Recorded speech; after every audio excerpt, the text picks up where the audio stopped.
Hi, good evening everyone.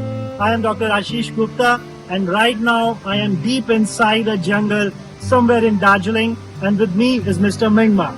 Mingma has been my guide through this trek and surprisingly he has got few questions for me. Mr. Mingma, so what is the thing that you want to ask me? Hello, Dr. Ashish Gupta. Hi, how are you? I'm good. Welcome to Darjeeling. Thank you so much. And It has so- been a pleasure.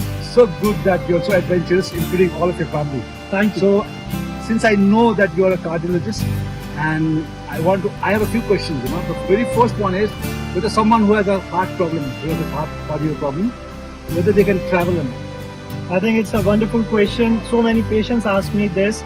I would say travel is food for your soul.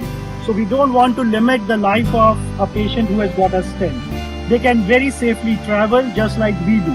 So there is no question of them not traveling. Have life, enjoy it. And of course, the follow-up question is which mode of transportation they should take when they travel. Fantastic. You are asking very intelligent questions.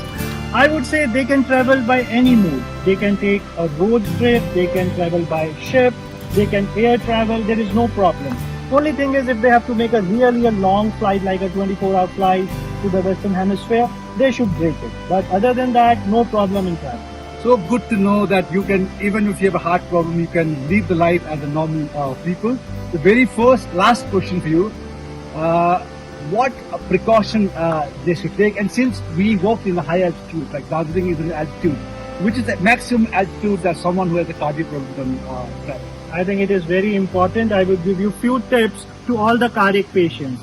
First is try to avoid going above 10,000 feet. There is no dictum, but once you go above that, the oxygenation levels are slightly low, so they may have problems. So try to keep yourself below that level. Second thing is try to acclimatize. Do not just rush on to things once you reach there and suddenly get involved in activities. Give yourself a day, then get involved in activities. Coming to activities, do not get engaged in heavy exercises. Avoid shoveling of snow, avoid heavy treks. But other than that, a routine walk, a simple trek, just enjoying the view, they can do all these things. Lastly, be very careful with your medication. I have seen so many patients coming back to me after a travel with a problem because they miss their medicine. So keep enough medicines with you, and I think if you follow these precautions, you will enjoy life while traveling. Thank you. Thank you.